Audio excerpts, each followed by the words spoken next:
Buenas tardes a todas, todos y todes los que nos encontramos aquí presentes en otro tercer encuentro. Les damos la bienvenida a este conversatorio bueno, en realidad ahí también con el aporte de Ignacio y bueno, Fernando, le hemos dado a llamar masculinidad normativa y abordaje. Masculinidad normativa y violencias, relaciones entre cruzamientos y aportes para pensar masculinidades alternativas. Pensamos este tercer encuentro a modo de, como venimos hablando, ¿no? De un espacio reflexivo, de debate, que nos sirva para revisar nuestras prácticas y en esta instancia reflexiva, ¿no? Poder empezar y desarticular los patrones simbólicos, sociales y culturales, ¿no? Que se anclan en la masculinidad hegemónica que reproduce, ¿sí? Y recrudece las violencias contra las mujeres y el LGTB+.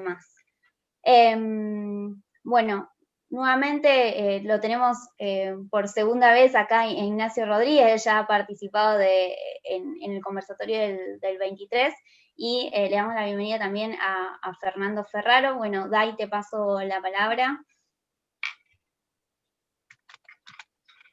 Bien, bueno, buenas tardes a todos y todas. La verdad que es una alegría que podamos estar nuevamente en este encuentro de formación obligatoria en género y abordaje de las violencias por motivos de género de la Ley Micaela. Este es el tercero, como decía mi compañera. Se encuentran presentes varias autoridades del colegio, nuestra vicepresidenta Verónica Reynoso, nuestro tesorero Mario Fito Romano, también se encuentra la secretaria Eva Calabria, y demás autoridades, también bueno, ya sabemos que somos todos del colegio, de los distintos institutos y comisiones, y voy a presentar a los disertantes.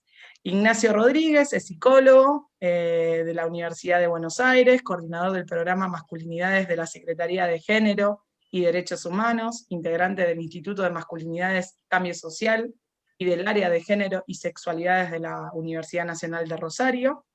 Y Fernando Ferraro, profesor de teatro, actor, operador psicosocial, integrante del GTO Rosario, educador popular, capacitador y tallerista en áreas de género, masculinidades y violencias, integrantes del Instituto de Masculinidades y de Cambio Social. Realmente, bueno, es una alegría enorme poder contar con ellos hoy. Esperamos que sea muy provechosa. Como siempre vamos a tratar de escuchar, de ser ordenados y ordenadas, escucharlos a ellos. Las preguntas que tengan las van haciendo en el chat. Y les vamos a ir consultando luego de sus disertaciones. Muchísimas gracias. Y volvemos a pasar el formulario. Ahora lo volvemos a pasar para que puedan allí acreditar su asistencia.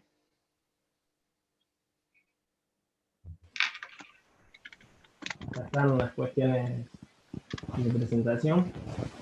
Bueno, antes que nada agradezco a la Comisión de Género por la invitación, al Colegio de Abogados, Abogadas y Abogades por esta segunda invitación. En la primera, creo que fue el antecedente y la antesala de este encuentro, fue contar un poco el dispositivo que venimos llevando adelante en Rosario desde el año 2015.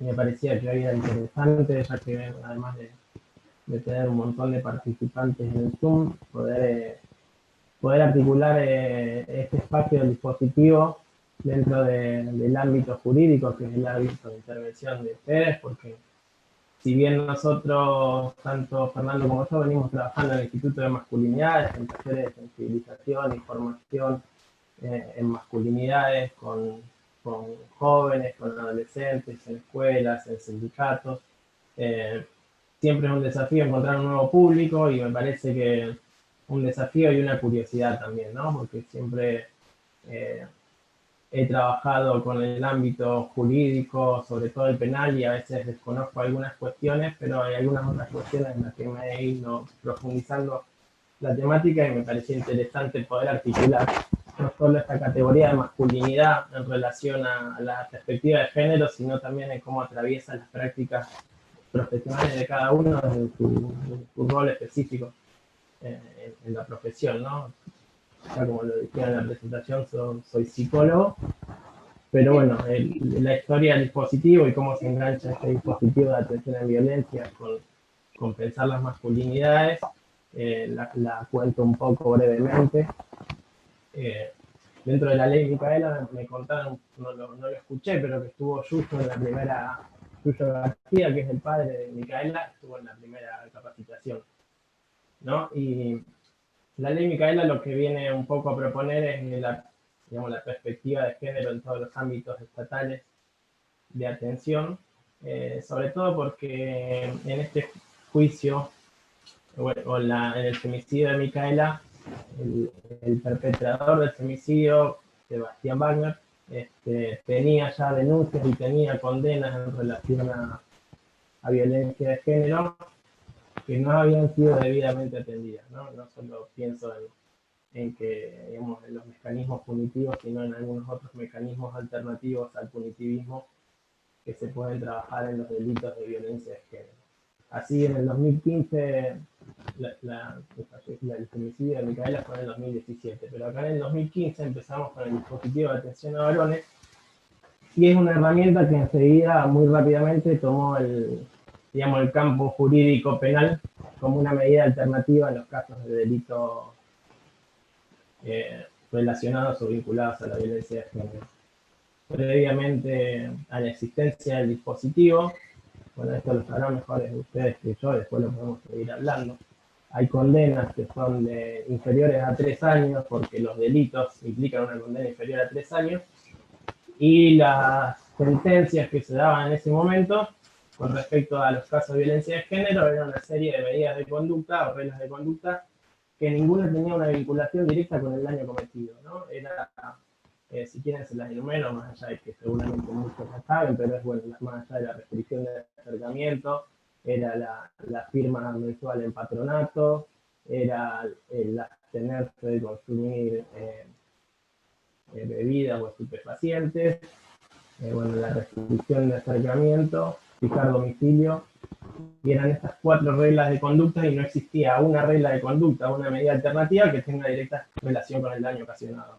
Así que cuando empezó el dispositivo, también con nuestros propios temores, porque empezó en el Instituto Municipal de la Mujer, con nuestras propias resistencias con respecto a cómo escuchar, y yo creo que esta es una pregunta que también cualquiera desde su ética profesional se la hace, si está en condiciones de atender, escuchar a alguien que ejerce violencia física o violencia de género, con nuestros propios temores, desafíos y obstáculos empezamos este dispositivo, y las primeras derivaciones que llegaron obviamente fueron del sistema judicial, ¿no? Porque hasta ese momento no había otro espacio que pudiera dar una respuesta alternativa al punitivismo para los casos de violencia de género. Creo que ese fue el desafío y la pregunta que me atravesó todo este tiempo y nos atravesó al equipo de profesionales: qué hacer con los varones, ¿no? ¿Qué hacer con los varones que ejercen violencia de género? Y el dispositivo empezó a funcionar desde 2015 ininterrumpidamente hasta este año 2020, con una idea: que el espacio no sea un espacio ni de estigmatización de las conductas violentas ni de patologización, ¿no?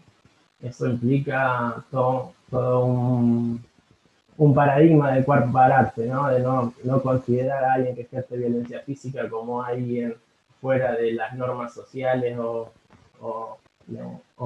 poseedor de alguna patología mental, alguna perversión o algo similar, y tampoco que funcionara como un lugar de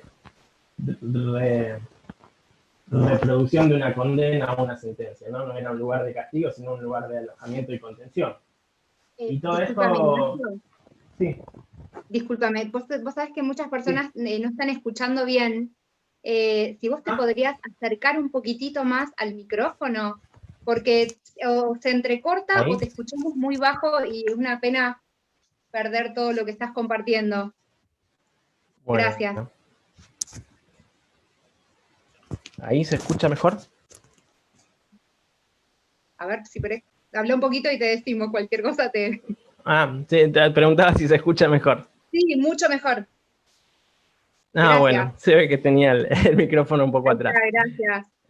No sé qué partes se perdieron, pero bueno, estaba contando cómo funcionaba este dispositivo y cuál es nuestro posicionamiento ético, teórico a la hora de trabajar con varones que ejercían violencia. No sé de dónde seguir, pero bueno, empezó a funcionar como una medida alternativa en los casos de violencia de género en los sistemas de justicia penal, el dispositivo, ¿no? Y con estas dos condiciones que teníamos nosotros como profesionales, de no estigmatizar a la persona condenada y acusada por violencia de género y no patologizar. Patologizar significa no encuadrarlo en un diagnóstico de enfermedad mental porque son formas de exclusión que no hacen más que, en todo caso, reproducir los sistemas de revictimización. Estaba contando eso y esto un poco en relación al caso que hoy nos convoca, que es el caso de Micaela, que después llevó a una ley con respecto a que el femicida de Micaela estaba en libertad, pero había tenido condenas previas por delitos de violencia de género, ¿no? Y no había habido una respuesta estatal lo suficientemente efectiva para que algo de esas conductas no se repitieran, ¿no? Por eso decía que a veces no es únicamente el sistema punitivo el que puede dar respuesta y muchas veces lo reproduce y lo amplía el sistema patriarcal de cuidados, porque en la cárcel todos sabemos que hay poca posibilidad de revisar, reflexionar e interpelar las conductas machistas, ¿no? En todo caso, se reproducen y se amplían como modo de supervivencia dentro de los contextos carcelarios. Por eso, el dispositivo venía un poco a encuadrarse en esto y el desafío de nuestro como profesionales y no teniendo tampoco la experiencia porque no había otros dispositivos que funcionaran anteriormente a este fue empezar a pensar algunos marcos teóricos para poder trabajar con varones, ¿no? Y ahí vino en nuestra ayuda el estudio de las masculinidades y indefectiblemente el estudio de las masculinidades, empezado también por los movimientos feministas y seguido por muchos teóricos, sociólogos, antropólogos en relación a las masculinidades, nos llevó digamos, a involucrarnos en esto en un sentido personal también, ¿no? Porque como varones, escuchando a varones, teníamos la posibilidad de caer en alguna complicidad, justificación o minimización de las cuales son, digamos, como los mecanismos defensivos básicos con los que cualquier varón que ejerce violencia llega al dispositivo, ¿no? Minimizando el hecho, negándolo, atribuyendo la culpabilidad a la víctima. Entonces todas estas cuestiones, los estudios de masculinidad y el concepto de masculinidad nos vino a, digamos, a develar ciertas formas de entender, digamos, y a afinar la escucha para no quedar enredados en alguna especie de complicidad con respecto a las violencias. Si bien nosotros, la mayoría de las violencias que recibimos en el dispositivo son violencias asociadas a las amenazas, al daño físico, a las amenazas, al hostigamiento, digamos, no deja de haber otras violencias que son invisibilizadas porque, digamos, la violencia física se lleva puesto en esta naturalización a todas las demás violencias. Por eso me parecía interesante introducirlo desde este lugar, ¿no? Que la masculinidad y el ejercicio de poder que implica la masculinidad es una forma de violencia y después hay grados o formas de manifestarse la violencia, pero todos en la construcción de la masculinidad vivimos cierto grado de violencia y esa es como la premisa básica desde la que uno trabaja y de la que uno trata todo el tiempo de no quedar, digamos, de poder escuchar sin entrar en complicidades que uno entra a veces sin siquiera darse cuenta porque también naturaliza determinadas prácticas y determinadas conductas.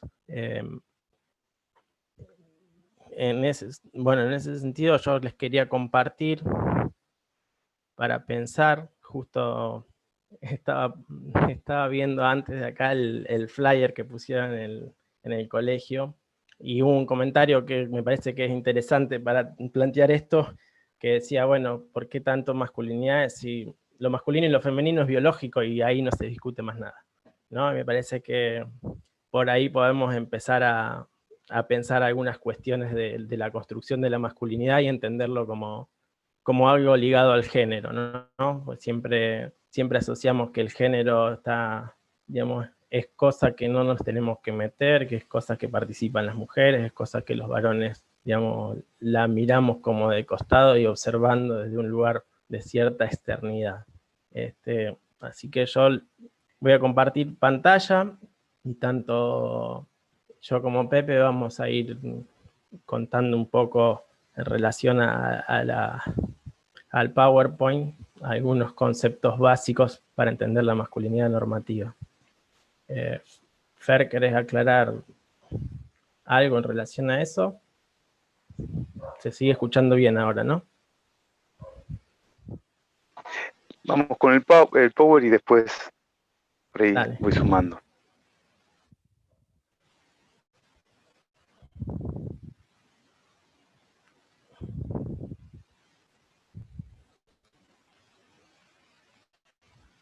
¿Ven todos el Power?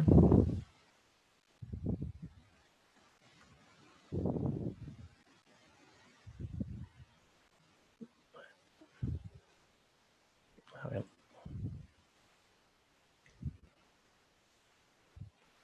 ¿Lo ven todos, no? Sí. Perfecto.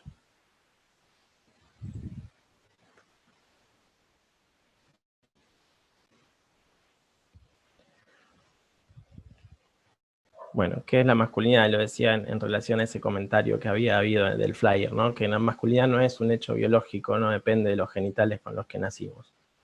Ni tampoco es un conjunto de atributos naturales de los varones, ni alguna esencia interior, ni ninguna energía intrínseca ni genética de los varones, ¿no? La masculinidad, y esto es lo más importante, es un concepto relacional, digamos, solo puede ser definido en contraste con la feminidad, ¿no? Y es la construcción social de género que designa ciertos roles de los varones en la sociedad, y esta construcción social está determinada por un conjunto de normas, prácticas y discursos que, si se asumen más o menos exitosamente, digamos, nos da una posición privilegiada respecto a otras identidades de género. Esto me pareció necesario aclararlo no solo por el comentario de Facebook, sino porque también, digamos, siempre que hablamos de masculinidad, no hay forma que lo miremos desde afuera, ¿no? También lo tenemos que ver hacia adentro. No sé, hoy digamos, en los participantes, qué cantidad de varones tenemos. Generalmente estas charlas las damos, generalmente, la mayoría de las veces las damos solo con varones, pero siempre aparece en los varones o en el discurso nuestro como varones, siempre aparecen determinadas cosas que las queremos justificar de manera natural. Bueno, hice esto porque soy hombre, ¿no? Y como si esto estuviera dado naturalmente, no sé, la precocidad sexual se me ocurre, o algunas otras cuestiones que justificamos como la biología determina ciertas conductas de los varones con respecto a la monogamia y a la poligamia, como si eso estuviera determinado biológicamente. Entonces, quizás es necesario aclararlo, que la masculinidad es una construcción y es relacional. Y la masculinidad normativa son estas normas que impone la sociedad y que se espera que las personas que se identifican como masculinas las cumplan en mayor medida o en menor medida, ¿no? Entonces la masculinidad normativa está dada por esas representaciones sociales que se espera de los hombres que nacieron con pene y testículos, y que además de haber sido definidos como varón en la maternidad, se perciban como heterosexuales, que orienten su deseo sexual hacia las mujeres, bueno, nacidas con vagina y vulva. A los varones se nos enseña a distinguir entre la actividad y la pasividad. Estos son dos conceptos complementarios, digamos, no existe uno sin el otro, ¿no? Me parece que es importante destacarlo, que la actividad y la pasividad, la autosuficiencia y la dependencia, digamos, se necesita de uno y de otro para sostener esos vínculos asimétricos, ¿no? La razón y la emoción, la fortaleza y la debilidad, la valentía y la cobardía, el éxito y el fracaso, la dominación y la subordinación. los primeros son deseables para lo masculino, mientras los segundos se asocian a la feminidad y son considerados inferiores. Vuelvo a aclarar, siempre que transmitimos esto es la masculinidad normativa, ¿no?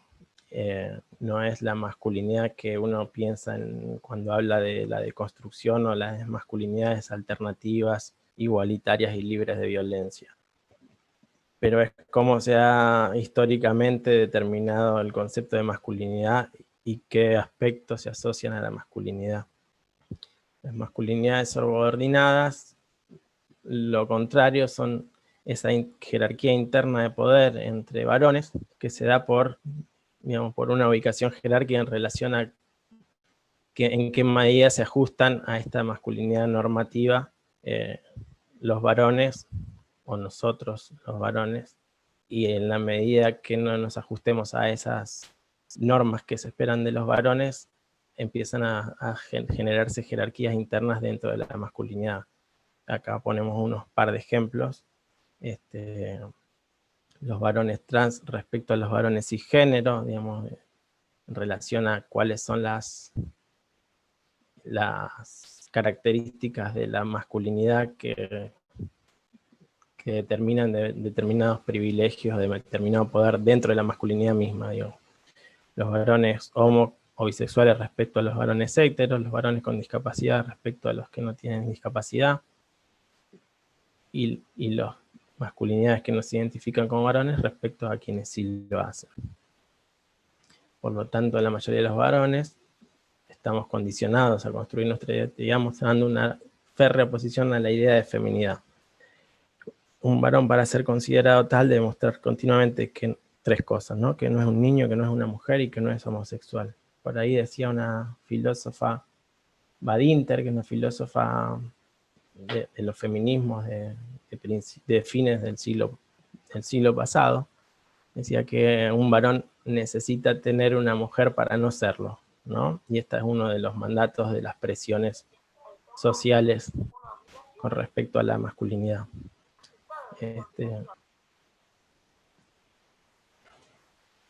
Los mandatos tradicionales de masculinidad. El primero es ser proveedor. Bueno, implica la necesidad de conseguir un trabajo para ser alguien, responsabilidad de mantener el hogar económicamente. Todas estas cosas que yo transmito y que estoy leyendo del PowerPoint, digamos, son marcos teóricos con los cuales uno trabaja tanto en los talleres de sensibilización como en los espacios de atención con varones que ejercen violencia, porque, digamos, uno puede empezar a escuchar la violencia no solo en el hecho consumado que lo llevó a pasar por un determinado proceso judicial, sino en estas características que dan como cotidianas y naturalizadas del lugar como varón dentro de la dinámica familiar, de la economía familiar y entendiendo esto que la masculinidad es un aspecto relacional, ¿no? Que no existe un concepto de masculinidad estático y que va cambiando todo el tiempo y que está determinado por un dos, ¿no? Con cómo se relaciona la masculinidad con otras identidades de género o con los mismos varones. Trabajar principalmente en el ámbito de lo público, recibiendo un salario, apartarse del trabajo no remunerado dentro del hogar, tareas domésticas de crianza y de cuidado, que estos conceptos entraron en tensión en este momento de aislamiento social, cuando los varones, nosotros como varones, tuvimos que empezar a participar más de la participación en el hogar, o la presencia en el hogar se incrementó, lo cual en algunos varones implicó la responsabilización o la visibilización de las tareas domésticas, y en otros varones generó un incremento de la violencia intrafamiliar, ¿no? O como se llamaba antes, la violencia doméstica o intrafamiliar. Permite manejar los ingresos familiares, ejercer el poder sobre los demás miembros de la familia a través de imponer las reglas de convivencia. Ser procreador, capacidad de fecundar y tener hijos, lo que implica condicionamiento de potencia y virilidad. Motivación de una iniciación sexual temprana. Presión de tener múltiples conquistas amorosas, la obligación de estar siempre dispuesto a tener relaciones sexuales, más allá del propio deseo erótico, ¿no? Esta es una presión social de que, aun cuando no tengas deseo, tenés que demostrar la habilidad a cualquier costo, ¿no? Imposibilidad de negarse ante la seducción sexual para evitar ser catalogado de gay o homosexual. Ser protector es proteger a las demás personas, especialmente a las mujeres, quienes serían las más débiles y por tanto necesitan de la protección masculina. Les quita a las mujeres el reconocimiento en tanto de semejantes, ¿no? Y las ubica como objetos valiosos de conseguir y defender, y las pone en un lugar de inferioridad y fragilidad, ¿no? Esto de controlar hasta qué horas salen, cómo van vestidas, en el aparente, digamos, posición de querer proteger, es una forma de control de la subjetividad del otro, ¿no? La protección no está vinculada al cuidado, esto es interesante decirlo porque no es lo mismo proteger que cuidar, ¿no? Cuidar implica un montón de otras tareas y otras labores que tienen que ver con un ejercicio de poder y control. Bueno, y ahí el ejemplo más representativo, los que decía antes, revisar el celular, no respetar la privacidad, cómo se viste, a dónde va, con quién se reúne, etcétera, etcétera. Ser heterosexual, ese mandato que indica que tienen que sentirse atraídos por el sexo opuesto. A los varones le tienen que gustar a las mujeres, y si no es así, serán sancionados a través de diferentes formas de discriminación. Autosuficientes, hacer todo solos, no necesitar ayuda, no depender ni confiar en nadie, demostrar que sabemos y lo podemos hacer solos. Esto conduce a, digamos, después podemos pensar los costos, ¿no? Pero conduce a problemas de autocuidado, llegamos a los servicios de salud una vez que, digamos, que el daño a veces es irremediable, irreparable e irreversible, porque o minimizamos el propio padecimiento o le restamos importancia. Bueno, no buscar ayuda frente a los problemas, primero hay que intentarlo solos, y esto se traduce en el privilegio de ejercer dominio y control, atributos intrínsecos a la masculinidad normativa, ¿no? Ser fuertes, esto es, bueno, estar siempre enfrentando el riesgo, minimizándolo, no mostrando debilidad, pasividad ni vulnerabilidad, nos pone a hacer hazañas innecesarias muchas veces, o proezas que solo son, digamos, para mostrar frente al resto de los varones, y no hacerlo son características que están connotadas como femeninas, como la vulnerabilidad, la cobardía, que lo decíamos anteriormente, ¿no? La fuerza física y la violencia aparecen como atributos de la masculinidad deseada. Y la restricción emocional, no llorar, no tener miedo. Y la ponderación de la inteligencia racional como una inteligencia de mayor jerarquía respecto a la inteligencia, si se quiere, también emocional, ¿no? No demostrar afectos es una de las características. Después quería pasar un video con todos estos mandatos que nos vienen atravesados desde la infancia, desde la propia cultura, educación y de la propia familia, ¿no? Ser importante, competir, buscar protagonismo, buscar el éxito, bueno, y todas esas cuestiones que terminan siendo mandatos difíciles de cumplir y por momentos imposibles, ¿no? Acá también un sociólogo americano dice esta frase, no sé si leérselas porque las pueden leer todos ahí y todas. Les dejo 2 minutos para que la lean.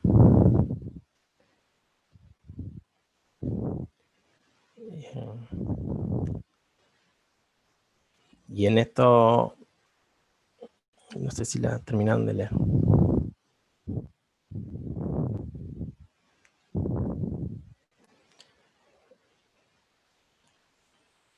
Esto, digamos, llevar adelante estos mandatos tiene un costo, no solo para los varones, es más, y en esto siempre tratamos de ser claros, digamos, el primer costo de estos mandatos tradicionales de masculinidad es el padecimiento que sufren las mujeres, disidencias y diversidades sexuales, ¿no?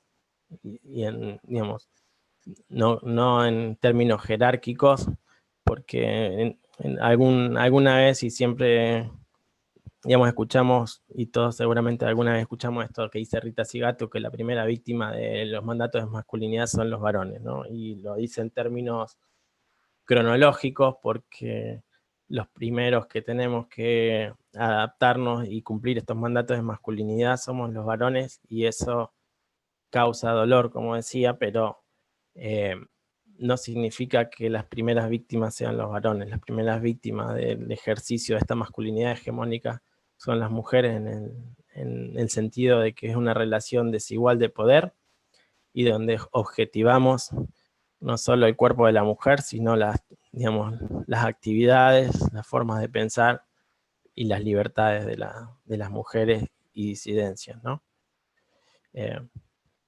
Todas frases que aparecen no solo en los trabajos grupales que hago en el dispositivo, sino creo que alguna que otra vez hemos escuchado alguna de estas frases de nuestra historia personal, ¿no? A ver si te la aguantás, no seas maricón, pareces una nena, hacete hombre, a ver si sos macho, te defendiste. Te defendiste, como pregunta, ¿no? Que bueno, todavía sigue Ignacio, entrando gente. Sí. Perdona que te interrumpa, pero viene de la mano, y Charmina Sí. pone en el chat que las cifras de muerte violenta en la adolescencia de varones por suicidio, accidentes y peleas muestran claro el costo de estos tremendos mandatos. Digo, como un aporte que pone acá Guillermo. No, gracias. Sí, creo, esto es una opinión personal, ¿no? Ya corriéndome un poco de esta presentación, que me parecía nada interesante que podamos nada más que enumerarlos y describirlos sintéticamente. Creo que también se puso en el tapete de las masculinidades, no solo por el femicidio de Micaela y los subsiguientes, sino a partir de la muerte de, no me acuerdo el nombre de este chico en Villa Gesell, ¿no? Por Sí, acá lo un ponen en grupo el de chat, varones. Fernando Báez Sosa. Fernando Báez, gracias que lo puse en el chat, ¿no? Bueno, me parece que eso puso en el tapete, digamos, que es esto de el responder y el reproducir una masculinidad normativa hegemónica con todos estos mandatos es un daño para cualquier otra persona, ¿no? Que no la represente, o que la represente en menor medida. En principio y principalmente las mujeres, pero también para los propios varones, ¿no? Esta necesidad de mostrarnos frente al otro fuerte, autosuficiente, indestructible, asumiendo riesgos. De hecho, también no quiero hacer un análisis que no me corresponde porque no soy estadista, pero la mayor cantidad de contagios también por esta enfermedad como es el COVID se dan en varones, y creo que tiene que ver con esto, ¿no? Con nuestra relación con el riesgo, ¿no? O minimizar, digamos, los alcances de un contagio, o minimizar, digamos, la salida o esta dificultad de quedarse en casa, ¿no? Cuando siempre el ámbito en que nos movimos con mayor soltura fue lo público. Así que agradezco el aporte que hicieron en el chat. Bueno, acá lo traigo, ¿no? La adolescencia, creo, también esto es una impresión personal, después uno escucha, cuando uno escucha la historia de todos los varones que llegan después quizá Fer lo cuenta en sus talleres de sensibilización, pero en los talleres, en los espacios grupales de atención con varones, siempre hay un momento o algún momento de pasaje, bautismo, en donde hay que demostrar la virilidad y la hombría, ¿no? Que es la adolescencia. Entonces por eso ponemos foco en la adolescencia, ¿no? Porque es una etapa crucial y definitiva para esta adquisición de la masculinidad y donde empiezan a jugar estos mandatos como una presión social, no solo de asumir riesgos, sino de esto, de demostrar que uno que consiguió una conquista amorosa, o que fueron varias, numerarlas, digamos, empezar a demostrar la masculinidad frente a los otros para hacer ese pasaje de niño a hombre, ¿no? Con el costo de que mujeres, disidencias y masculinidades no normativas sufren, digamos, digamos, ese modo de hacerse hombre, ¿no?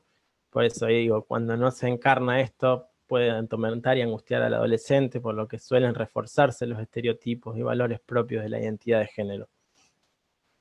Les inhibe el registro de los otros malestares, ¿no? Por eso yo quería poner, el instituto se llama Instituto Mask, que es masculinidad de cambio social, pero juega con esto de una máscara, ¿no? Que una máscara es una, así como el mandato es una forma de identidad, también es una forma de ocultamiento de otros aspectos que reprimimos, inhibimos, o coartamos de nuestro propio desarrollo como sujeto, ¿no? Esto inhibir el registro de nuestros propios malestares, angustias, temores, vulnerabilidades. Esto genera, entre otras cosas, efectos en la detección primaria de la enfermedad. También lo cuento como anécdota, cuando nosotros trabajamos con varones, la primera intervención es decir que llame el varón, y llama a la mujer para pedir turno para el varón denunciado, ¿no? Imaginen cómo está esta cuestión de los cuidados, que los que piden turno para el médico, incluso para trabajar sobre la violencia ejercida, son las mujeres, ¿no? Porque eso no es algo que les corresponda a los varones pedir un turno médico, ya es pedir la presencia de un otro para que lo ayude con algo, ¿no? Entonces, esto tiene efectos en la detección primaria, como decía quien escribía en el chat, las tasas de suicidio, de mortalidad, y me parece que, bueno, mucho del contexto de Rosario también tiene que ver con esto, ¿no? Las disputas de poder, digamos, se dan entre varones, y más allá de todas las otras complejidades y transversalidades, como puede ser el narcotráfico, digamos, la violencia entre bandas, siempre hay algo de esto de la hipermasculinidad. Y muchas veces cuando hemos hecho capacitaciones con equipos pedagógicos aparece esto de, bueno, pero la masculinidad es difícil de trabajar en territorios de vulnerabilidad, ¿no? Porque renunciar a la masculinidad hegemónica implica a veces la muerte, ¿no? Y en un lugar de supervivencia en la identidad.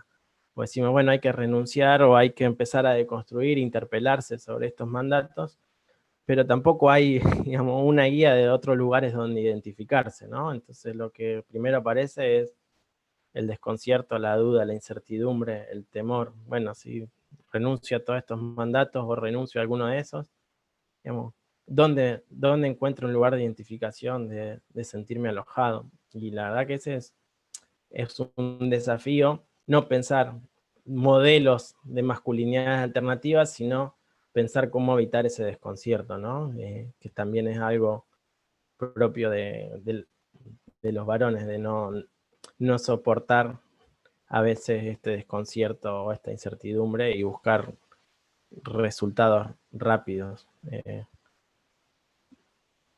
Bueno, el mandato de ser activo sexualmente puede promover que algunos varones mantengan relaciones sexuales sin protección, exponiendo a otras personas a transmisión de enfermedades venéreas y embarazos no planificados. Hay, como decíamos, el acceso a la violencia, la posición frente al cuidado, la dificultad del despliegue emocional, generan perfiles epidemiológicos que reflejan mortalidad. Los varones sufren 3 veces más accidentes que las mujeres. Y se suicidan 2 veces más. Ahí, como lo decían recién.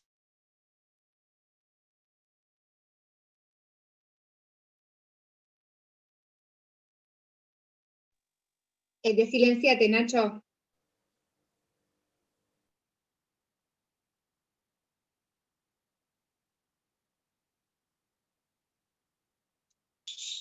¿Está? Me parece, o se desconectó.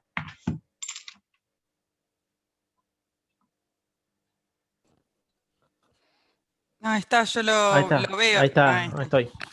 Perdón. No veía todas las funciones del Zoom porque estaba compartiendo la pantalla. Me siguen escuchando ahora, ¿no?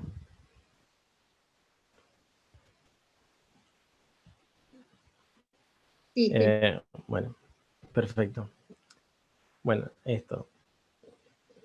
Para terminar esta parte, digamos, en relación a la masculinidad, la adolescencia y el pasaje de la niñez a la adultez, digo, esto. A veces es funcional este modelo de masculinidad para las resistencias, para no identificar nuestras propias prácticas machistas, ya que se asocia el machismo a cierto cumplimiento de mandatos y prácticas en las que uno no encaja. Esto lo digo por esto de la desidentificación con respecto al ejercicio de la violencia, ¿no?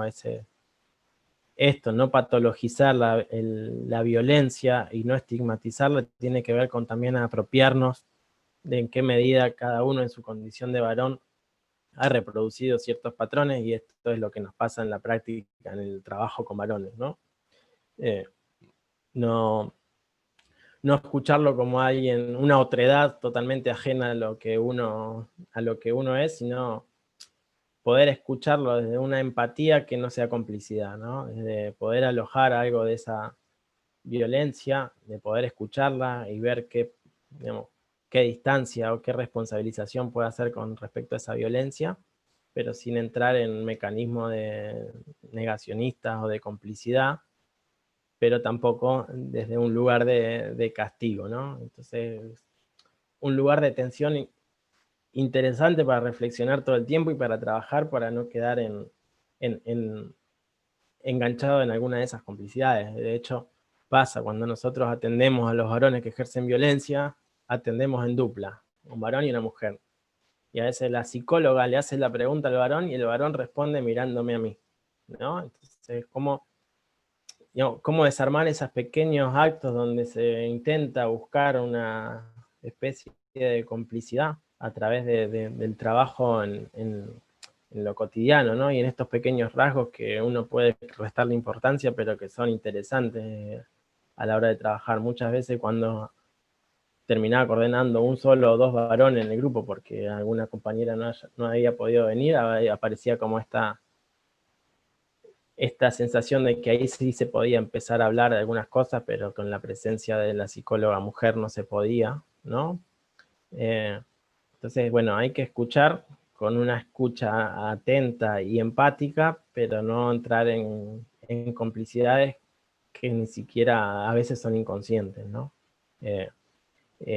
Y lo digo esto porque no sé, y eso es lo que me interesaba también de hoy, de la charla de hoy, es cómo poder pensar esto cuando uno desde el rol del derecho, ¿no? Escucha a los varones y cómo es esa escucha con respecto a los varones o a las mujeres en relación a tener una perspectiva de género en relación a eso, y no quedar entrampado en nuestras propias naturalizaciones porque hemos sido, digamos, hemos construido nuestra masculinidad con alguno de estos mandatos en mayor o menor medida, ¿no? Entonces, me parece que es esta pregunta de qué hacer con los varones, que también es una pregunta de qué hacemos como varones, digamos, es una pregunta hasta ética, ¿no? Si estamos dispuestos a escucharlos, si tenemos algún criterio ético en el que no recibiríamos nosotros, por ejemplo, en el dispositivo. Podemos trabajar con varones que ejercen violencia de género, pero no podemos trabajar con varones que tengan delitos contra la integridad sexual. Y no hay una justificación para eso, hay un posicionamiento ético. No queremos, no nos sentimos cómodos, no podríamos serle beneficioso para una posible atención o buen proceso de trabajo y responsabilización del varón, porque nos genera resistencias propias en las cuales no cedemos, ¿no? Es un posicionamiento ético y solo se justifica por eso. Pero bueno, me parece que hay mucho para trabajar en ese sentido. Pepe, ¿vos querés decir algo, Fernando, de lo que compartí? Voy a dejar de compartir esto. Sí, me gustaría sumar a algunas cositas. Bueno, por un lado, plantear que me voy a retirar 19-15, 19-20, y bueno, para mí es una pena, hasta ahí me puedo quedar más, ¿no? Pero bueno, ya había estado avisado y bueno, Ignacio va a poder alojar lo que circule, que digo, una pena para mí porque es fundamental el diálogo y la escucha, ¿no? Entonces, en este marco y la complejidad por ahí que tiene este formato, el desafío es, bueno, ver qué nos pasa con esto, ¿no? ¿Qué preguntas tenemos? ¿Qué experiencias tenemos? Y yo lo primero que quería como nombrar, a modo de pregunta, es, conectando con todo el planteo, con todos los planteos que hizo el compañero Ignacio, es ¿por qué estamos acá?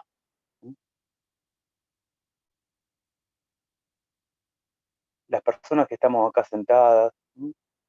¿Por qué estamos acá escuchando una charla sobre la ley Micaela? ¿Y qué me pasa con eso? ¿Qué tengo que ver yo con eso? ¿Qué motivación me conecta con esta charla? Más allá de que sea obligatoria, ¿no? Que sea una ley que hay que cumplir, porque, bueno, por lo que sea.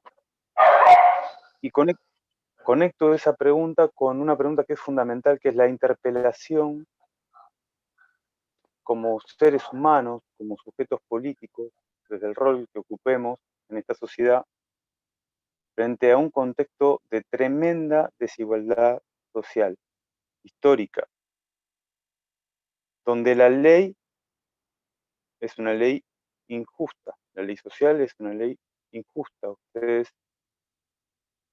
se enfocan en un plano que es tremendamente necesario, que es la justicia. ¿Cómo generamos justicia frente a un mundo de relaciones permanentes de injusticia social, donde los varones estamos en un lugar de naturalización y de no registro del privilegio que tenemos, de las violencias que ejercemos, de las violencias que hemos recibido, de la construcción, de esta construcción de género por la que atravesamos, ¿no? Que nos pasa a todas, a todes, a todos. O sea, es una ley. O sea, uno nace y pasa por la maquinaria de la masculinidad, sea mujer, varón, haya nacido con vulva o con pene. Entonces la primera pregunta es ¿por qué? Lo pueden responder por el chat, la dejo ahí para que la tengan presente como una invitación. ¿Por qué estoy acá? ¿Para qué estoy acá? Una de las cuestiones que nos pasa en el trabajo, y yo puedo hablar de mí, ¿yo por qué estoy acá? Y puedo hablar porque en mi casa conocí la violencia de género, en mi formación, en mi familia, porque en mi socialización de género registré que ejercí violencia, reproducí mandatos, me peleé con compañeros para mostrar que era lo suficientemente varón, me dio vergüenza, millones de veces aún hoy siento vergüenza por el tamaño de mi pene o por mis prácticas sexuales. He registrado falta de conexión con mi corazón, porque la inhibición es el sentir. Entonces, ¿qué nos pasa a los varones con todo esto? ¿A dónde está la pregunta, ¿no?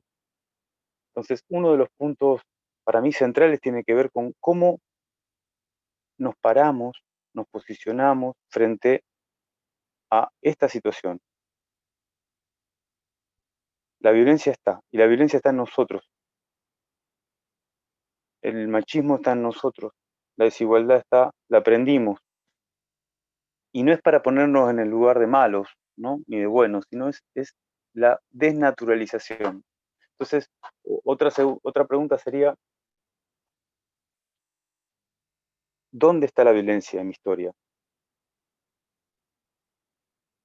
¿Dónde registro, si yo me pongo los lentes de género, ¿no? Como nos enseñaron las compañeras, los movimientos feministas, de disidencias, los movimientos de mujeres? Si yo veo mi historia y me pregunto cómo fue mi socialización de género, ¿qué hice y qué dejé de hacer para llegar a ser quien soy hoy? ¿Por qué lugares pasé? ¿Por qué rituales de pasaje, ¿no? Me hicieron pasar, elegí pasar, acepté pasar, para tener el carnet de macho, varón, hombre. ¿Qué me pasa en los grupos de varones? ¿Cómo son las reuniones con mis compañeros abogados? ¿Cómo son mis reuniones con mis amigos de la infancia, en mi primaria? Discutimos sobre el machismo, discutimos sobre nuestra socialización de género, nos preguntamos sobre qué estamos haciendo para ver si hay algo de nuestra violencia, o hablamos de otros temas. Entonces, frente a eso, una invitación es a poder revisar nuestra historia para poder ver dónde está ese ejercicio de violencia machista y por qué lugares pasamos. ¿Por qué digo esto? Es muy sencillo, una de las reacciones que tenemos como varones es la desidentificación, lo que planteaba Ignacio. Poder analizar una situación, ¿no? Poder hablar de teoría, poder hablar de un juicio, de una situación, pero yo lo que quiero en esta dupla que hacemos con Ignacio, traer esta otra parte que tiene que ver con ¿y yo? ¿Qué estoy haciendo con esto? ¿Yo cómo escucho? ¿Y desde dónde escucho? ¿Escucho desde un lugar de saber o escucho donde yo pueda decir, algo de eso también me atraviesa? Esto es fundamental para mí y para nosotros, como compañeros y como integrantes del instituto, porque es involucrarnos frente a una tarea que es fundamental, que es, de alguna manera, dejar sostener el patriarcado, dejar de asistir, como dice Dora Barranco, desasistir el patriarcado. Hay que evitar otras prácticas, hay que evitar otras relaciones sociales. Y eso es cotidiano, es permanente y es para toda la vida.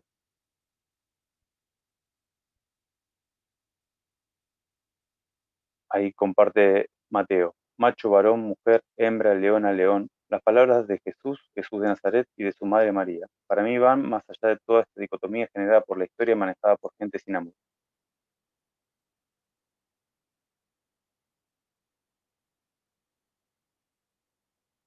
Bien, hay mucho para pensar.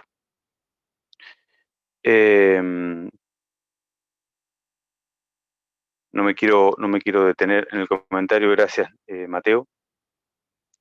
Pero hay mucho por pensar en relación a lo que es la religión y lo que es la Génesis, y cómo podemos leer el Génesis y en qué lugar está ubicado la mujer también,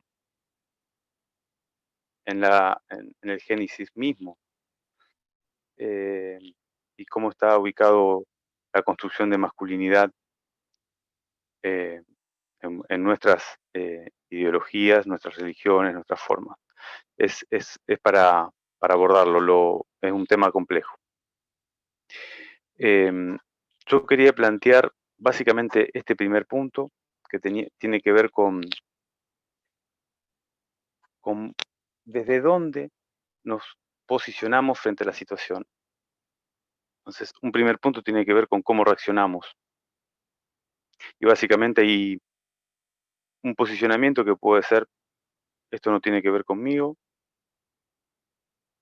Incluso podemos plantear a las mujeres que son las violentas, ¿no? O las feminazis, y no nos hacemos eco de la injusticia que está pasando, que mueren mujeres todos los días.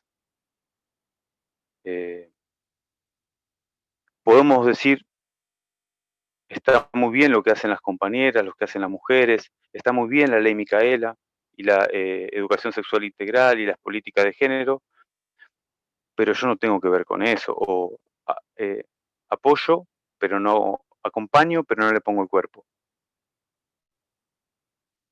Y la invitación es a una tercera posición, que es, si realmente yo siento el dolor, si yo siento que hay una injusticia, que hay una desigualdad, que los derechos no son iguales,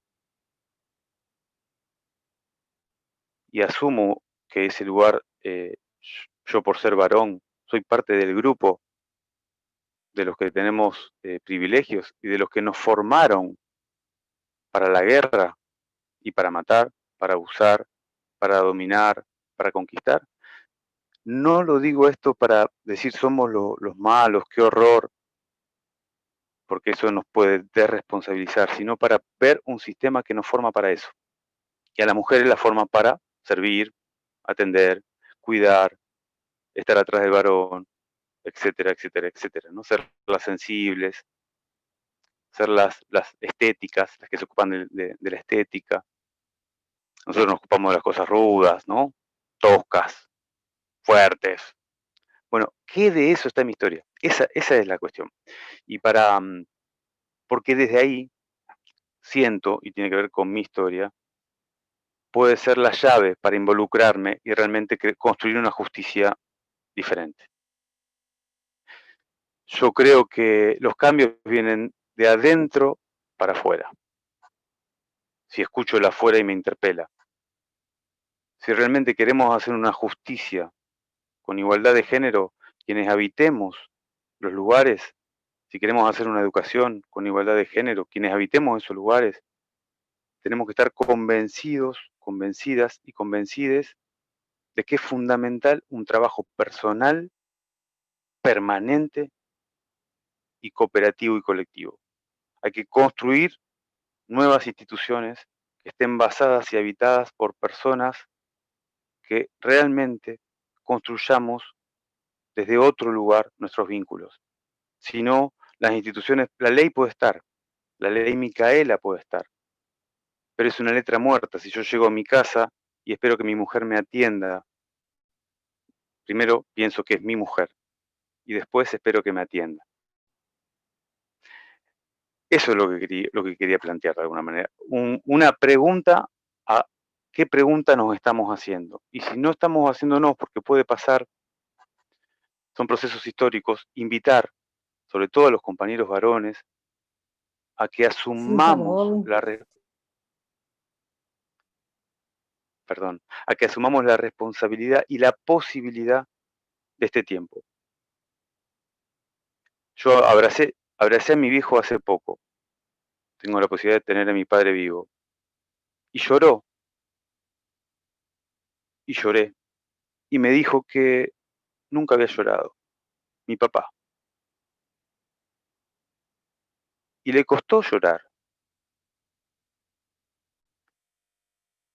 Yo espero que la relación con mi hijo cambie. Y yo espero que una relación en un debate político también cambie. Porque si escuchamos desde el corazón, va a cambiar mi relación. A que si escuchamos de la mente racional que quiere dominar o está compitiendo para ver quién tiene la verdad. Uno de los grandes problemas que tenemos como varones es no escuchar. No escuchar desde el corazón. Entonces, básicamente, hablando de costos, se nos limitó la sensibilidad, porque para la guerra no podés ser sensible, si te van a cortar la cabeza, o sea, o matás o te matan. Entonces, como la bandera en blanco en alguna situación, pero si no hay que salir a mostrar quién es el más fuerte. Entonces, bueno, la invitación es a eso, compañeros y compañeras. Digo dos cositas más, espero que esté siendo claro en algún lugar. Es difícil este diálogo, pero básicamente va por ahí. Una de las dificultades que también tenemos es no reconocer que somos sujetos de género, ¿no? Entonces no nos hacemos la pregunta, ¿por qué las mujeres salen a la calle o plantean? Porque la están pasando muy mal, porque sufren la violencia. Entonces, de alguna manera poder registrar cómo eso opera, el impacto de nuestras acciones, que tiene que ver con la empatía, tiene que ver con el registro del otro, de la otra edad, nos puede ayudar a ver que somos sujetos de género y a desmontar esa construcción, a desmontar esa máscara, ¿no? Si pensamos en personajes, estamos siendo personajes de un guión que es cruel. Entonces, bueno, registrar a ver cómo estamos actuando, ¿no? ¿Qué más? Hay un autor que habla del alien, ¿no? Que es un autor vasco que se llama Joaquín Azpiazu Carvalho, que es ver el machismo como la teniente Ripley en la película, quienes la vieron, la vimos, podemos reconocer que el alien está dentro, no que la violencia está afuera, el machismo está afuera, sino el alien está dentro, o sea, el machismo está internalizado y muy internalizado. Está tan internalizado que implica un compromiso profundo para reconocer. Hay prácticas muy situadas, muy situadas. Yo tengo 43 años y recién ahora estoy hablando con mi compañera sobre sexualidad. Por pánico a mostrar mi fragilidad. Por pánico a demostrar o a nombrar o sentir que podía no llegar a ser hombre. Y puedo decir que es maravilloso poder entrarle a los lugares que no nos hemos animado. Es maravilloso poder mirar a los ojos y decir lo que siento sin tener que aparentar nada. Es maravilloso poder llorar y decir, tengo miedo, no sé qué hacer, estoy confundido. Compañera, compañero, ¿qué hacemos con esto? Me duele la injusticia y no tener la respuesta. Digo, habilitar también la fragilidad como un lugar de tremendo poder. Entonces, para terminar con este planteo, la primera invitación tiene que ver con esta, que es, ¿qué hacemos? ¿No? Frente a las reacciones, bueno, la invitación es asumir nuestra responsabilidad. ¿Cómo? Haciéndonos cargo de nuestra tarea personal, politizando lo personal, no haciéndolo semanalmente ni eventualmente, sino diariamente y permanentemente. Estamos creando espacios colectivos de revisión. Hoy por hoy hay un mapeo de espacios, como Ignacio trabaja en la municipalidad, hay espacios que se están gestando para repensarnos y para deconstruirnos y reconstruirnos. Entonces poder asumir esa tarea permanente, poder esa politización de lo personal, colectivizarlo con otros varones. Y como último sería, o como una sugerencia vinculado a eso, es hacer un inventario, ¿no? Poder, si nos sirve la idea del diario personal, el querido diario, no sé si alguno alguna vez lo tuvo, poder registrar qué prácticas me hacen ruido de mi entorno, dónde siento, olfateo que hay una desigualdad, una complicidad entre varones, donde nos hacemos un guiño, hacemos un comentario sexista, despectivo, desvalorizante de una compañera mujer. Ojalá, ojalá, sí, totalmente, Guillermina. Estamos aquí para cuestionar privilegios y mandatos dañinos para todos, sí. En eso hay una gran diferencia, es que a nivel social, los varones estamos hace poco, por suerte, empezándonos a reconocer que eso es dañino. Entonces es una posibilidad histórica de poder trabajarnos. Esa es la invitación. Los grupos de pares, los grupos de varones son lugares donde se sostiene el lugar de pertenencia, el lugar de poder. Le llamamos complicidad machista. Cofradía, que es la corporación masculina, como cualquier corporación, y es tremenda. Entonces, invitación a cada uno de los compañeros que están aquí sentados a registrar, a escuchar, a olfatear cómo son nuestros encuentros con los otros varones. ¿Qué circula ahí? ¿Cómo circula la palabra? ¿Y qué nos pasa con eso? Es durísimo en qué lugar ubicamos a la mujer, es durísimo en qué lugar ubicamos a todo lo que no es un varón heterosexual, es durísimo cómo nos cuesta tener relaciones que apunten a la igualdad y al ejercicio de derechos con igualdad social para todos, todas y todos. Por acá, compañeras, compañeros, compañeros, espero haber aportado. Gracias.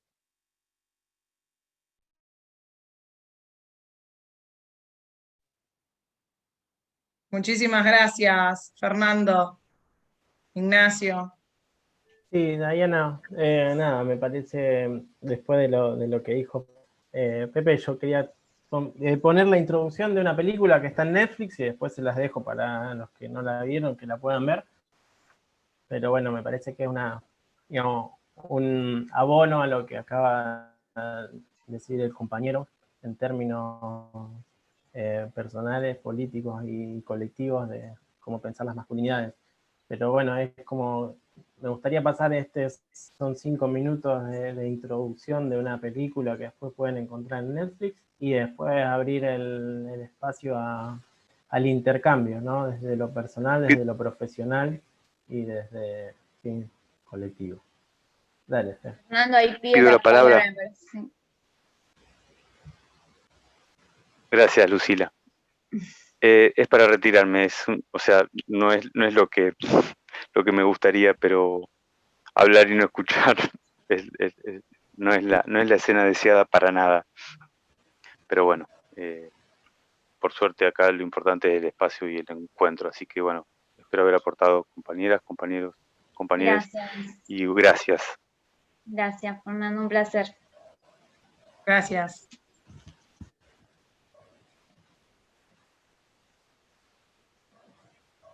Les comparto este pequeño videito.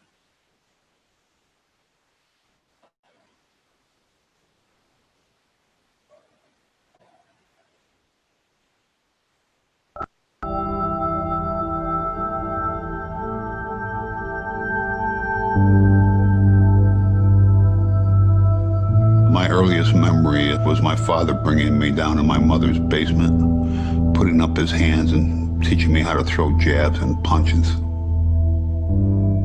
I was there that he gave me those 3 words: be a man. Stop with the tears, stop with the emotions. If you're gonna be a man in this world and circumstances.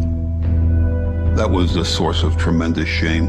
I left that room with tears coming down my eyes, just feeling I wasn't quite man enough. Football became a tremendous place to hide. You can hide inside that helmet. You get to project this facade, this persona, the epitome of what it means to be a man in this culture. I thought if I could manifest this hyper masculinity, well, somehow that would validate who and what I was. Certainly my father would respect that, to see how powerful, how strong, how tough I was, then give me the love and attention that I desperately wanted.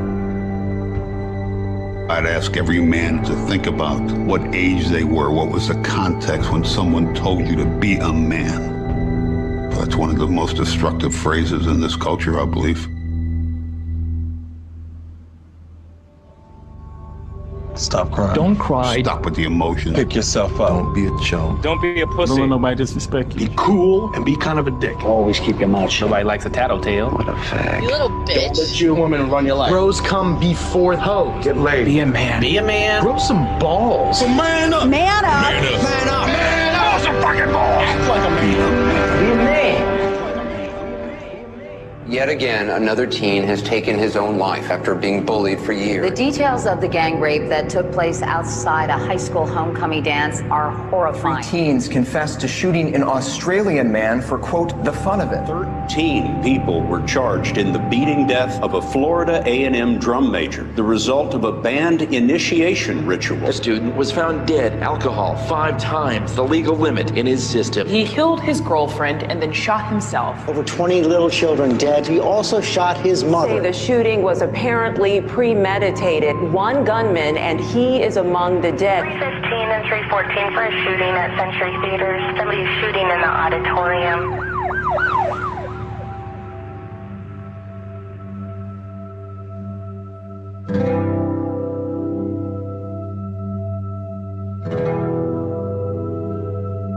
If you really knew me, you would know I feel like an outsider at school.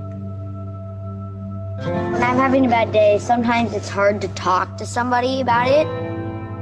If you really knew me, you would know that when I'm sad, I really don't say anything about it. I used to hide emotions. Like, when I'm sad, I wouldn't tell anybody. And when I'm mad, I wouldn't tell. For a long time, I didn't have any friends, so I didn't have anyone to talk to. We don't really talk about feelings or nothing in our house. If you really knew me, you know that sometimes I feel like I can't be myself. If you really knew me, you would know that I don't really know my dad. If you really knew me, you would know that my dad, he in jail, and I don't think I ever seen him out of jail. Around 5th grade, my mother passed away. Most people don't know that about me. If you really knew me, you would know that my mom and dad fought over me. My parents went through a little phase where they told us they were gonna get a divorce. I just needed someone to talk to about it. My mom didn't have no good boyfriends. We were abused. I felt like just giving up on life. I got bullied in 6th grade. I felt like an outcast. I felt alone for a long time.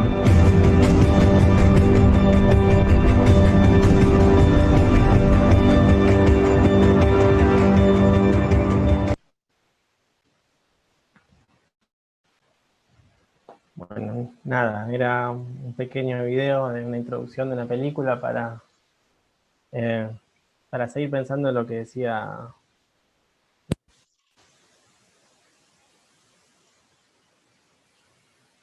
Ignacio, se te cortó el audio. Ahora sí. Ahora sí. ¿Ya? Sí. Bueno, nada, que traía esta pequeña introducción de la película para abonar a esto que venía trayendo mi compañero del instituto y para abrir un espacio de diálogo en el poquito tiempo que nos quede, o tomando algunas preguntas del chat que tome Diana. Pero sobre todo también entender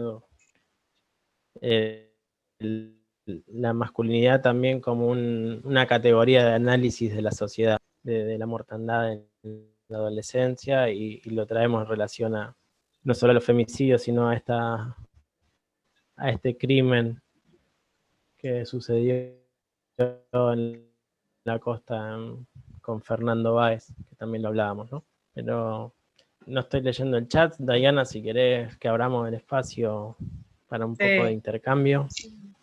Hubo mucha reflexión en el chat. Puntualmente, la última pregunta habla de masculinidad normativa, si es la que impone la sociedad. Después hay una reflexión que plantea Mateo, que dice que la violencia de género no solo es contra la mujer, en realidad es contra el débil, niños, también personas en situación y momentos de debilidad. Muy bueno, la verdad te hace pensar con respecto al video y suma a los ancianos. Pero puntualmente pregunta es la última, que la que te dice con respecto a si la normatividad, la masculinidad normativa era la que impone la sociedad.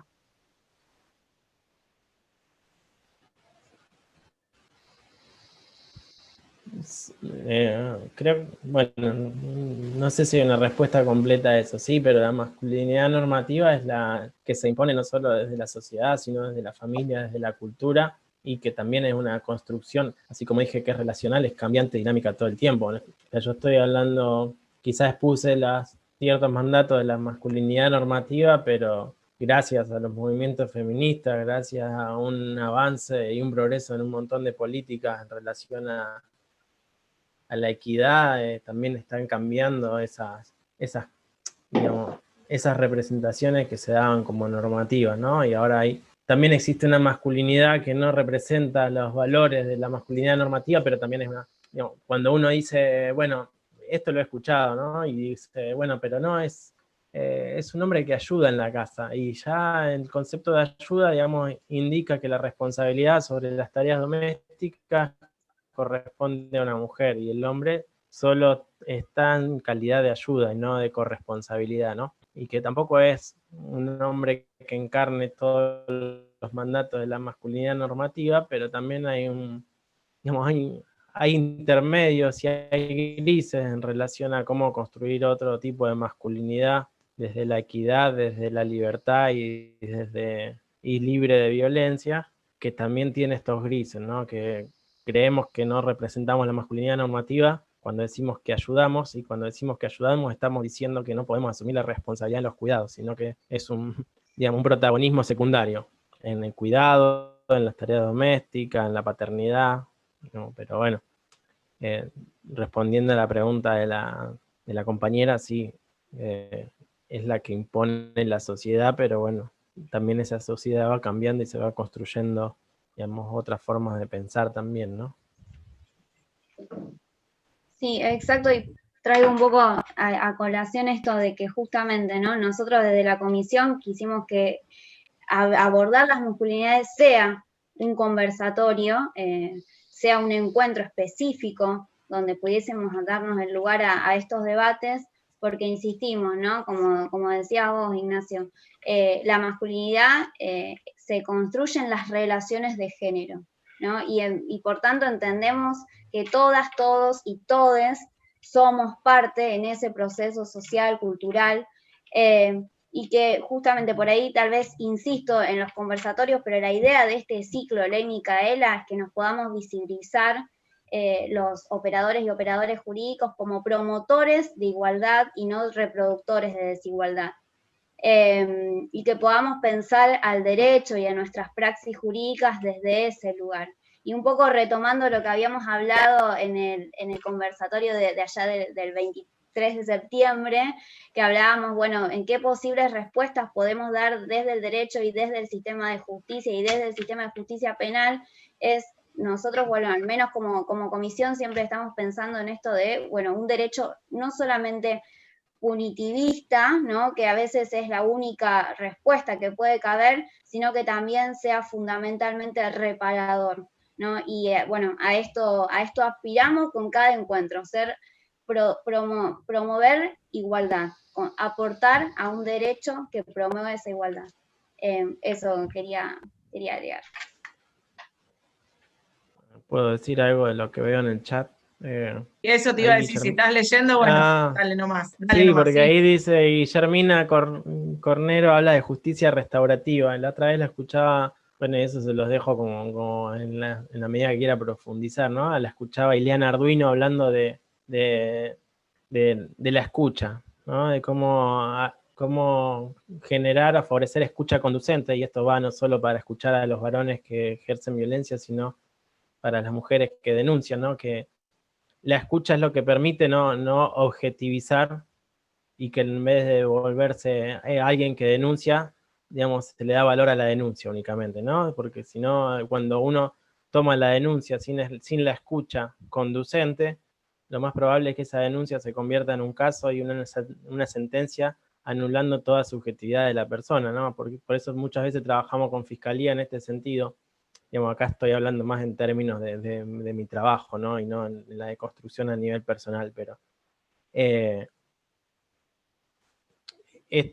hay muchas mujeres que denuncian, pero no quieren la respuesta punitiva como respuesta a su denuncia. Entonces, la pregunta es, o la pregunta que hacía la fiscal, ¿no? Es que, ¿qué quiere lograr con esa denuncia, ¿no? Que no anule la capacidad de autonomía y decisión de la que denuncia, como tampoco que nosotros anulemos la capacidad de decisión y responsabilización de los varones, ¿no? Si no hay escucha.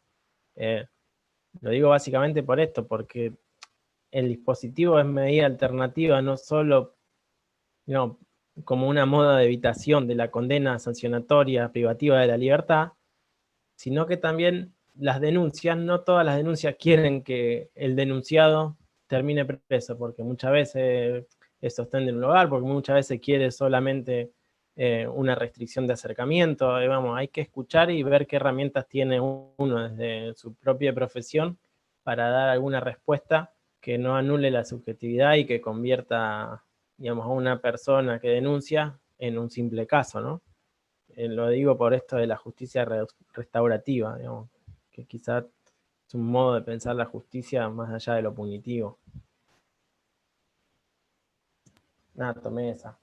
Sí, ahí Ignacio, no sé, Eva, ¿vos querías hacer uso de la palabra? Pues te vi que deshabilitaste, Sí, dale. por un comentario que se fue un poco más arriba para que no haya confusión y que por ahí quede, digamos, este taller de masculinidades no quiere decir que la violencia de género se ejerce también sobre los hombres, que en muchos casos también resultan ser víctimas del sistema patriarcal, pero la violencia de género es ejercida sobre la mujer por el solo hecho de serlo, como para que quede... Por un comentario que leí para hacer como esa aclaración. Está bien. Ahí en el chat, ahí estoy tratando, porque el tiempo se nos va, pero bueno, hay un montón de cosas. Puntualmente hablan de cómo, por dónde empezar o cómo deconstruir y reconstruir, porque hablan de una sociedad, bueno, machista, patriarcal, madre machista, amigos machistas, esposa machista, sociedad machista, bueno, todo eso dice por dónde arrancar.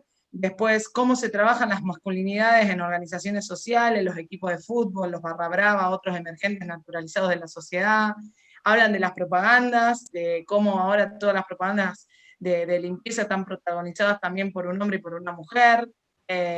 Y bueno, que eso antes no pasaba. Y también se pregunta si se cuestionan esas formas de publicidades, ¿no?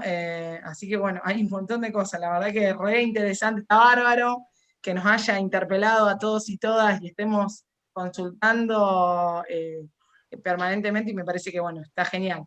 Te dejo contestar y si les parece, digo, pude tratar de generar una síntesis como para que Ignacio ya le dé un cierre a la actividad, y me parece que lo que esto invita es que sigamos haciéndolas, que sigamos poniendo, digamos, sobre la mesa todos estos cuestionamientos que a todos y todas nos hace reflexionar, como lo decía Ignacio, y bueno, como también lo dijo su compañero, que creo que nos interpeló aún más desde ese rol, digamos, en primera persona en el que hablaba.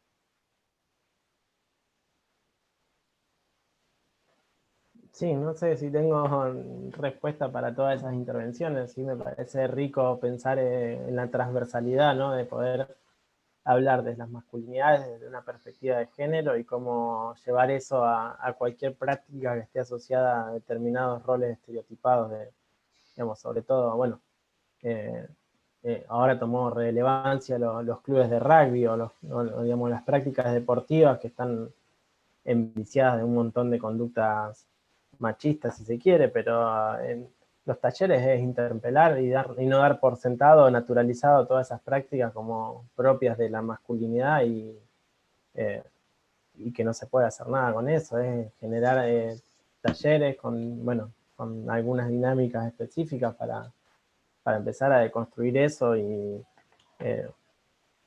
digamos, y en el trabajo de la reflexión personal y grupal, sobre todo grupal. Siempre me parece que la mejor modo de abordaje con varones que quieran revisar sus conductas es la grupalidad, porque en la grupalidad se juegan muchas cosas ligadas a la complicidad, el silencio, a la justificación de conductas, y empezar a romper eso desde lo cotidiano, desde la pregunta, no siquiera es sancionar, digamos, esto no es una cuestión de señalar la conducta machista y desde ese lugar sancionatorio, primero porque ninguno no está deconstruido lo suficiente, y eso es un trabajo que puede llevar toda la vida, ninguno está en un lugar de saber. La otra vez Yuyo decía que también él se iba a morir sin haberse deconstruido del todo, ¿no? Lo decía en otra charla que yo escuché.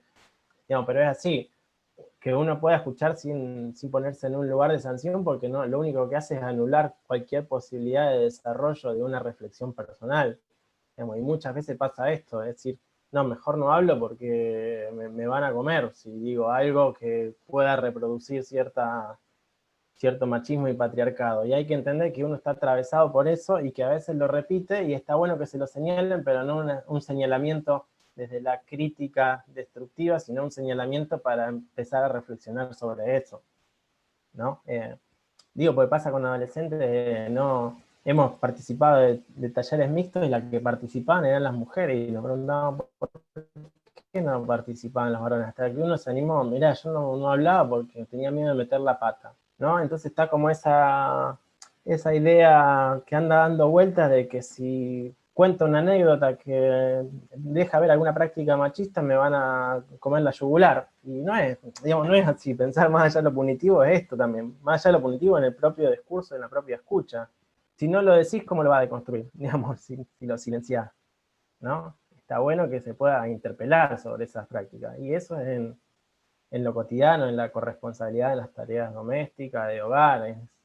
No se trata de hacer lo mismo que mi pareja, mi compañera, sino negociar desde el consenso y el consentimiento cualquier práctica de las tareas domésticas y de cuidado. No dar por hecho que el cuidado, la crianza, por ahí leía, ¿no? Como el 90% de las tareas de cuidado está siempre asignada a las mujeres, y las licencias de maternidad se dan a las mujeres, y la licencia de paternidad en las empresas privadas es de 2 días.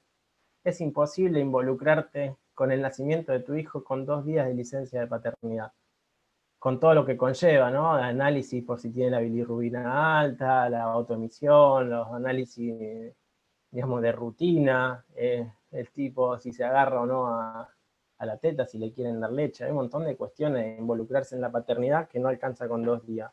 Y eso es parte de, digamos, de las leyes laborales que todavía repiten ciertos rasgos patriarcales, ¿no? Me lo estoy hablando mucho. Bueno, le quería agradecer a todos y me encantó que participen, me encantó que me hayan invitado nuevamente.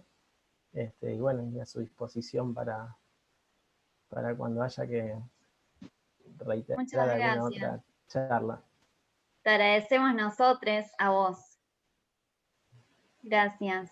Bueno, cualquier inconveniente con el formulario, quédense tranquilos, nos pueden mandar un mail a la comisión. Si algún mail no lo llegamos a responder, sepan que, bueno, que es por estos tiempos crueles que a veces uno no llega con el todo, pero todos están registrados, ¿sí? Así que quédense tranquilos con eso.